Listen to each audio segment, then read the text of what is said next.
Welcome to the Mind of Business Success podcast. I'm your host, Alicia Cramer. Our guest today is Mary Gooden. We're going to talk about your spiritual mindset today, and we're going to get a little deep, but I think this can be a very transformational conversation for everyone. So I want to welcome you to the show, Mary. Oh, thank you so much for having me, Alicia. I'm so grateful to be here and to really lean in and share my experience with the shifting of mindset, if you will, from a corporate standpoint to a spiritual and missionary standpoint.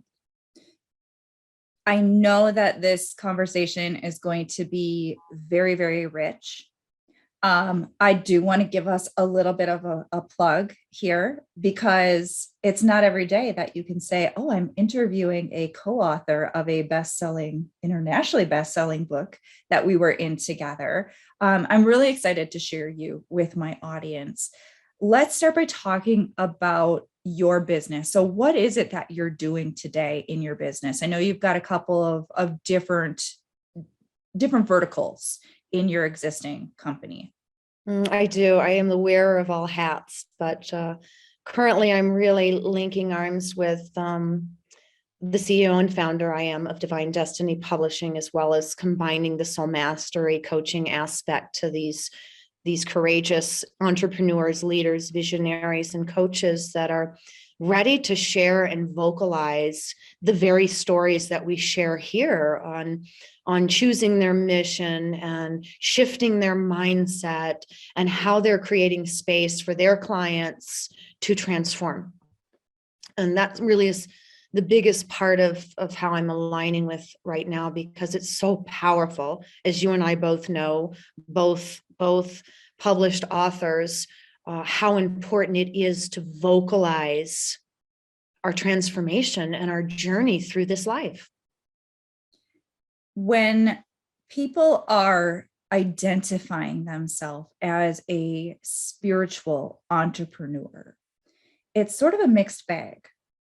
Now, if you've got a really, really clean belief system around that, it's very empowering.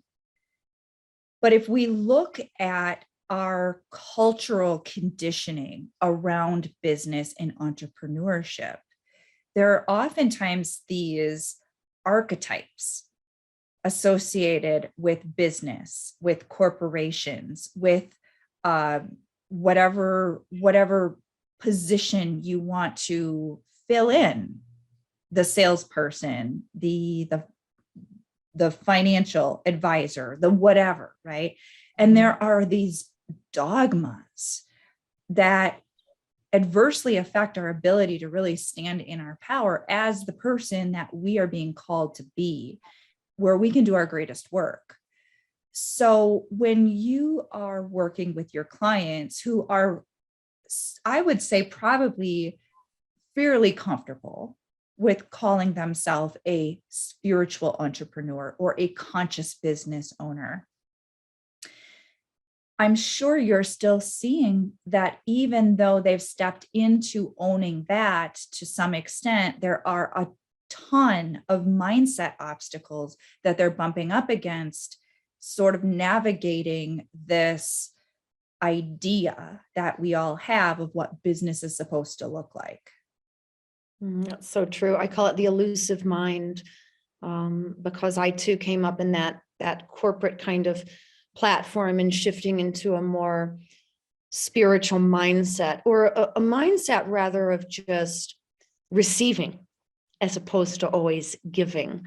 And that's kind of the way that I like to look at it. But I still see a lot of very powerful coaches and leaders, and even some that stem from offering and coaching on mindset. We still have this illusory or monkey mind, right? That wants to remind us of some of those old ideas, that who really wants to hear what I have to say, or who am I to share?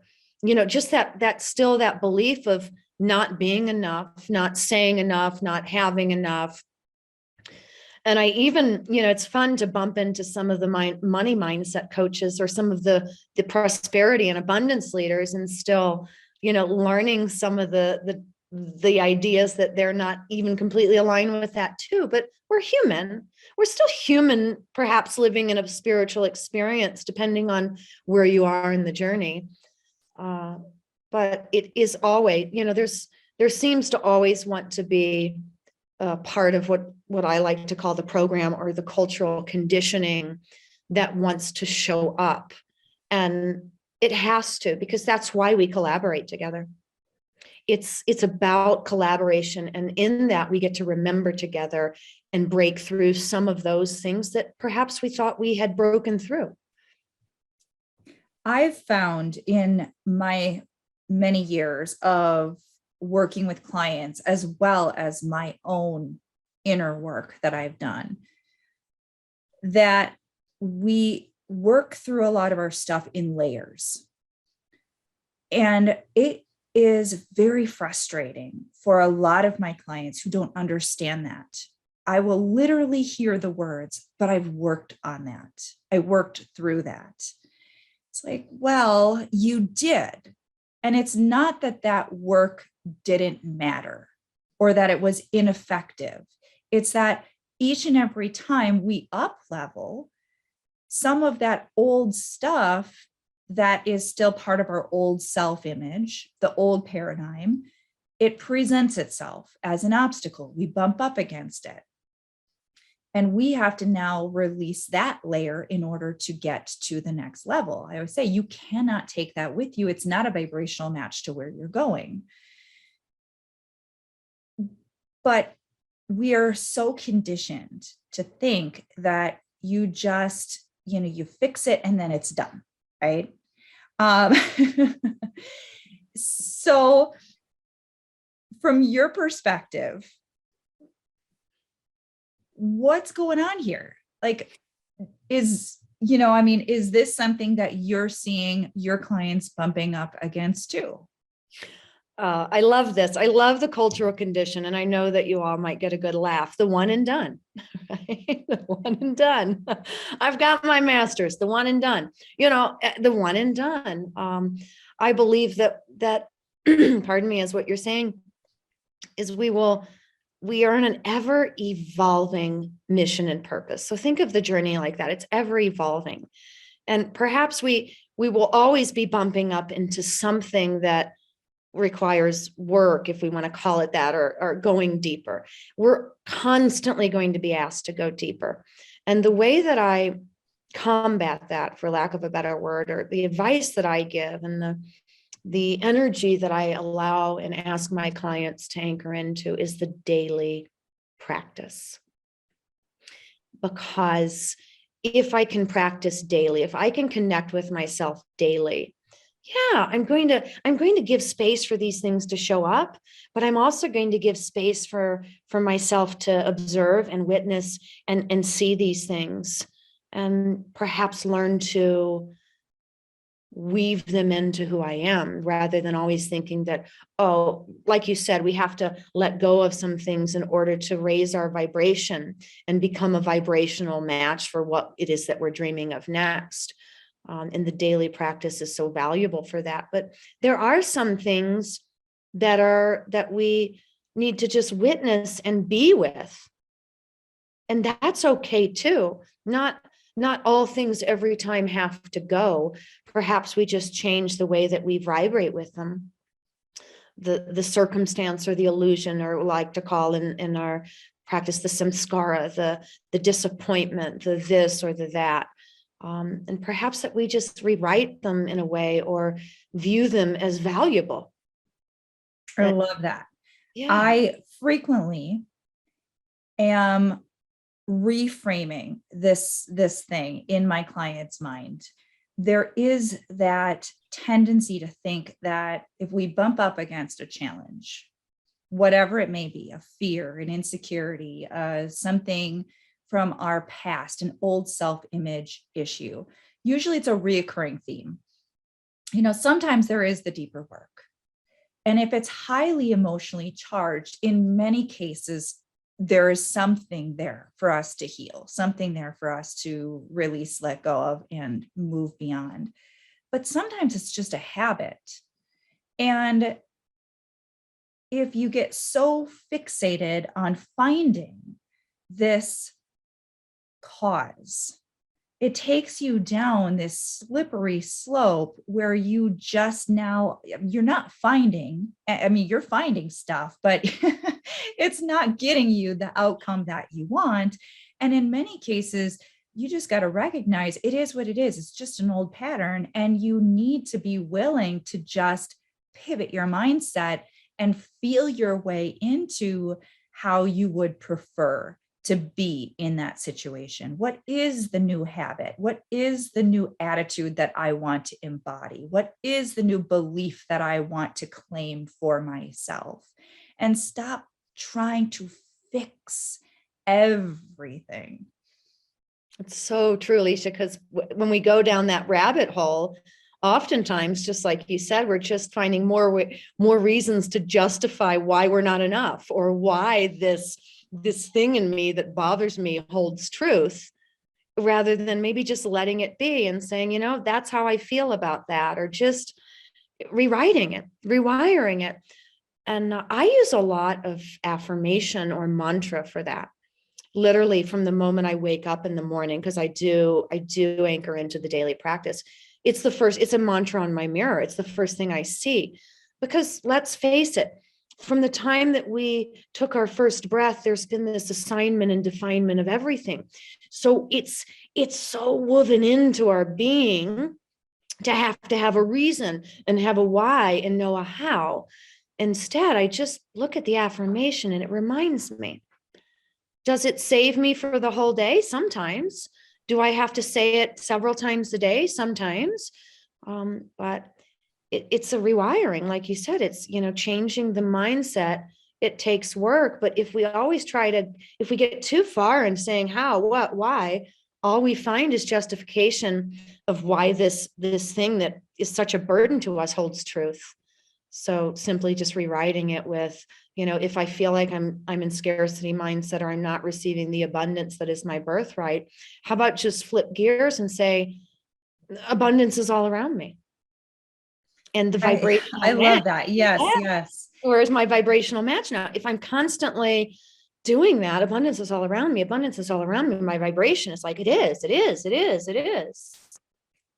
Yeah. And then for me, like I told you sometimes it's hard to even recognize that I broke free from so many illusions, that I get to this place so high in my vibration that there is no behind me. There only is what is in right now, which is I am a fountain of joy and prosperity. I do create abundant opportunities for others. That's what is. But it's mindset. It is. And I use the word work, and I know that has a negative connotation for a lot of people. A lot of people are like, oh, not work, because there are so many subconscious associations with that word. When I say it, I'm coming from a place of being very practical and pragmatic. It does require intention to be willing to say, okay, this is an old negative triggered response that I'm experiencing. The habit would be to allow that to spiral into further negativity. I am going to be mindful enough to recognize that I'm triggered. And now I'm going to be proactive about doing something about it. And because of the way that our subconscious mind works, is those old conditioned behaviors, it's so much easier to just default to that. So it does feel like effort in some cases. It does feel a little bit like work sometimes to keep refocusing ourselves in a more positive direction until we can retrain our subconscious mind to do that automatically, where that becomes the default and that becomes the easier thing to do.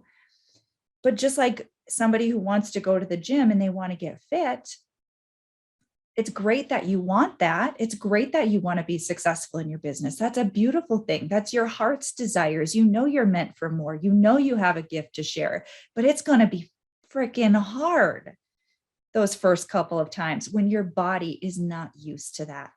And it is work. You have to overcome your mental and physical resistance in order to train your body and your mind to love working out. And then when you have that beautiful body, you recognize that all of that resistance was worth it. But now, when people are standing where they're at with all of their old subconscious stuff and all of those programs and all of that conditioning, and they're looking at where they want to be and they're feeling that big gap, and their mind starts to kick up all of those very justifiable excuses for why it's too hard and it won't work. There you go, right back into that old pattern. And then people are mad, right? The one and done, right? They're like, oh, well, I meditated once. I did my affirmations 5 times. And so what we're talking about here is very practical. It's very pragmatic, and it's incredibly rooted in a spiritual truth, a higher vibrational truth. But we've got to understand how the mind works and how the universe works. And we've got to work within that framework in order to get ourselves out of where we are and where we want to be. So much truth there. I always start with my clients. I ask them this question: do you want things to be different? And then I follow up, well, do things differently. It's so normal to feel uncomfortable with who you are and who you are becoming. And the comfort zone is really, if we step to the witness piece of our comfort zone, we will quickly realize that our comfort zone is not even who we want to be. And it really, I say it's that simple, you know. There is one analogy I used for simple in one of the projects, one of the books that I contributed to, and it's simple. Seriously imagine more positive life experiences. If I want things to be different, and most of us do, no matter where we are in our evolution, I want something to be different. I hate change, but I want something to be different, right? I have to be willing to explore and be curious. So instead of saying, like, instead of using any of those old words, just how about, I want to be curious today? How about just say, I'm going to start being more curious. And that takes the energy out of change. Like, I've got to change, because that too, that word carries such a depressive and hard, like I try not to use the word hard. I use the word effortless all the time. Everything is effortless. And the more that I hear effortless, the more that I align with the vibration of effortless, right? It's soft, it's gentle, it flows to me. But it is, you just, being the witness to your comfort zone will oftentimes is a quick way to say, aha, maybe I should be more curious about, like your first book, I don't remember the title exactly, but just getting outside of the box. And perhaps that becomes the thing. I just want to get outside of the box today. Make it playful, because in essence, it is what it is, playful. Deciding that you want to follow your dreams is the most playful thing you could do. And instead of saying this is going to be hard, how about say this is going to be playful? Oh, I get to explore my curiosities. That whole reframe. Yeah. I use the word play all the time with my clients, and not in the way that most people would think. So most people immediately associate that means I'm supposed to run around at the park or something like that. But what I am guiding them into is being more lighthearted about seeing that new future.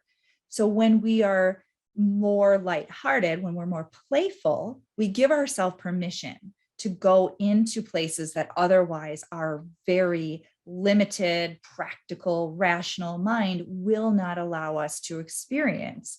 But when we can soften up that energy and we allow ourselves to play with the idea of having that goal that our inner being just desire so deeply. And we give ourselves permission to go there and then experience it and feel it. Each and every time we do that, we are reconditioning the subconscious mind. And these things they're so practical, right? Like you said, simple, right? So simple, so basic, so fundamental. But because they're not already wired into us, because we're not conditioned that way from childhood, it is not the known in the subconscious mind. And therefore, it doesn't feel obvious or simple. But what's so fascinating is that once you've experienced the results of doing this work, and you've been able to change an old pattern and create something really beautiful and wonderful for yourself, now your mind, it understands it experientially, and it's so much easier to draw upon that experience. And you're like, well, wait a second. Yeah, that's true. I did do this simple process in the past, and that did get me from being stuck to where I wanted to be. And what if I do that again in this area of my life? And when you are doing that with consistency and intention, and you're grounded in your spiritual center, really beautiful things begin to happen in your life and in your business. So true. 3 pillars I talk about: intention, integration, illumination. The 3 pillars of our life. To be playful and set the intentions and allow them to show up in front of you, right? And then share them, share them as the gifts that they are. And I think that truth, and so we are so subconsciously wired from childhood. I always like to lean in and kind of whisper in the ear of my clients and my friends, just if you're feeling that place of hard, if you're feeling that place of resistance, just go back to your childlike state. And I know we're hearing this more and more in this new energetics of the divine feminine. Just go back to the childlike place, the dreamer in you, the childlike piece. Because, one of the sayings that is a remarkable, that I've heard my whole life: this too shall pass. This too shall pass. And I think oftentimes we forget that. So sometimes even just letting that be with you has been helpful for myself, and just watching my clients with that. Because we can, like, it goes back to that how, what, why, when. And the more that we keep exploring these things, the more we justify why we can't move to the next level. We can't change. We can't make things different. Yeah. And I think we have already covered this, but I'm going to say it again, because I know how people's minds work. And I know that there is a tendency to only hear certain pieces. And it's important that we acknowledge that there are some deep things that do require some healing work. There are some things that you are going to need to look at and properly process them. The distinction here is that you're not broken. You're not. You just need to be focused on the right things instead of the wrong things the majority of the time. And it's so obvious, and yet it is not, because we're not usually taught that as children.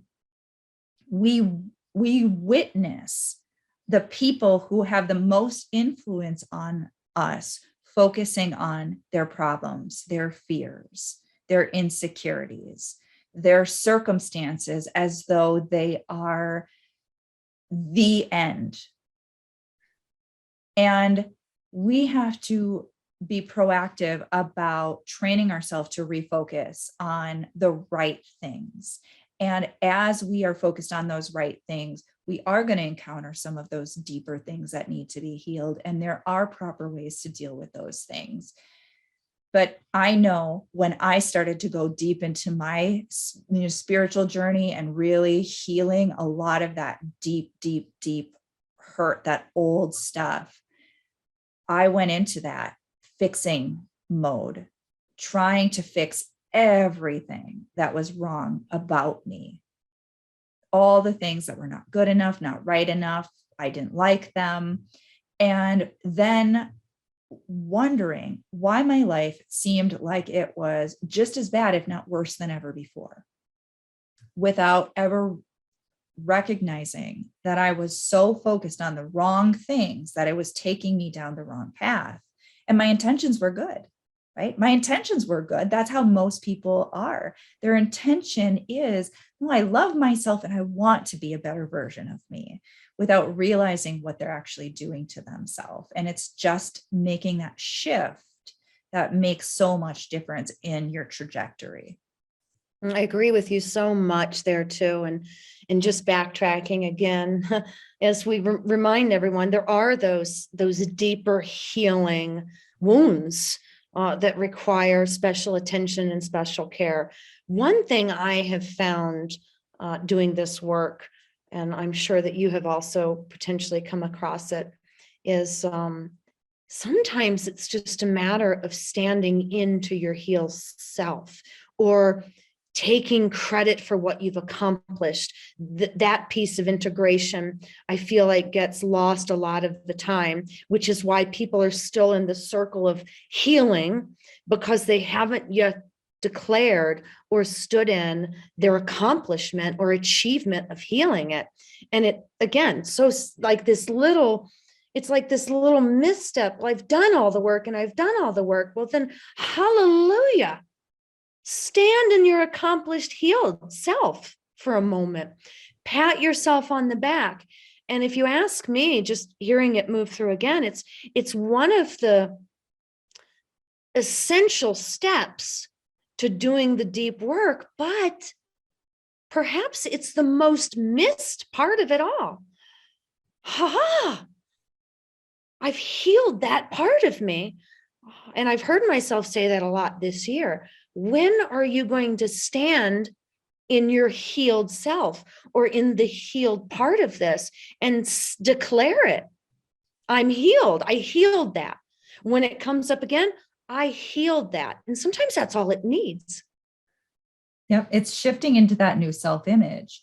That reminds me of a conversation that I had in my other business, which is a real estate company. I am sitting in a property with a home inspector. And so for anyone who doesn't know, I struggled with alcoholism at a very, very young age into my, I'd say even my late 20s. It wasn't until I had my first child that I was able to finally break through that. But we were talking about him, and he was struggling still with smoking, but he was telling me about how he, is a recovering alcoholic, as in he doesn't drink anymore. And he said something to me that was so interesting. He was taught that he has to, in AA, they teach, you basically are always sort of weak and victimized by your past addiction. And he's like, well, I said, I don't see myself that way. I don't drink. That's just who I am. When I was done, I was done. That was, and so how I see myself is not as an ex-alcoholic. It's just something I did. I struggled with it for a long time. I broke through it. I overcame it. And this is who I am now. It's a very different mindset that I embodied, a different self-image. And the difference between our mindsets on the subject was fascinating to me. And it's very much what you were saying. It's holding on to that broken part of yourself, not fully and completely embodying this new self-image as the person that you now are, who you've become. And that is like a drain on our energy. It's like someone is just siphoning the life force out of you in that area of yourself. You still have a hole in your bucket instead of being empowered in who you are now. So whoever needed to hear that, you've got to own it. You've got to stand in this new energy, this new self-image. You are not your past. You are not. You are not the broken person that you used to be. You are not the person who struggled financially in the past. You are not the person who struggled in relationships. You're not the person who struggled in business or who had deep self-confidence or self-worth issues. You've got to own who you are becoming. That's so powerful. So powerful, Alicia, so powerful. But it's true. I think, again, like I said, I think it's one of the biggest missing pieces, because even in that, and I'm just going to reflect back at your story there with that gentleman, even with that, and I haven't went to these meetings. It's just, this is hearsay, but here's your new title. I am recovering. It still means that. So I just wanted to pinpoint that again. You don't have to, like Alicia has modeled, you don't have to call yourself the recovering. You can just call yourself embodied and not even acknowledge that it's not you. It's not you anymore. It was just a part of your journey. So it's so powerful to just stand up and say, this is me now. And truly, even though all the great country songs are going to tell you to look in the rearview mirror, truly, it's just look in front of you. Look at the people that are surrounding you, and let them somehow be that acknowledgement that a lot of times they are the mirror. As you're moving through your healing phases, your frequency starts aligning to the people that empower that healing part of you. And the easiest way to recognize is just listen to what people are saying in front of you, instead of, feeling like you're still that person. And I've noticed that just a lot in this online evolution of over the last 2 years. How do I know I'm surrounding myself with the right people? Look at what you're hearing, and you'll know right away. Or listen. And a lot of times we're just not even listening, especially if we still feel like we're not enough. We're not even listening to what the person in front of us has to say, when all they're trying to share with us is, you're up here now. But we're so lost. And what if I say the wrong thing? What if I do the wrong? We're still lost in that. Yeah. So one of the things that I would love to just briefly touch on, because I think it's such a valuable question, and it really sheds light for our listeners on the journey that we're all on, is one mindset obstacle that you personally have overcome in your business in order to get to where you are today. Complete acceptance of my authenticity, of who I am. Acceptance. It's a root energy, but accepting me. And in that, it doesn't matter. As long as I accept me, I respect me, all the right opportunities and resources will. I'm not saying they might. They will show up. So self-acceptance, self-respect kind of run along the same. I think it's the biggest part of overcoming. And I did just really awaken this publishing company within me, Divine Destiny Publishing. And what I learned at the very moment that I was stepping out of the most comfortable box and into the unknown was, as long as you accept and respect yourself, all the right experiences will show up before your eyes. And it's a big one. You have to respect and accept yourself first, because that is the only way that anything outside of you is going to do the same. That is beautiful and powerful. Mary, how can our listeners connect with you? Oh, it's so easy to connect with me. You can close your eyes now. You can close your eyes and invite me in. You can reach me at marygooden.com. I just finished putting some of the final pieces on my new website. So really easy, marygooden.com. If you just want to shoot an email to me, info@marygooden.com. So easy. Excellent. This has been a deep, rich, wonderful conversation. I am so grateful to bring you onto the show and share you with everyone. I know we just scratched the surface, and I do encourage anyone who's feeling called to do that playful work Magic. to reach out, get in touch. And if they're feeling inspired to get their message out through a book, you are able to support them in that way as well. I'd love to share stories. As Alicia and I both know, the level of healing that comes from the actual rewriting your story, a part of you, one of your most victorious triumphs in your life is just, I can't even come up with the word. It's just amazing.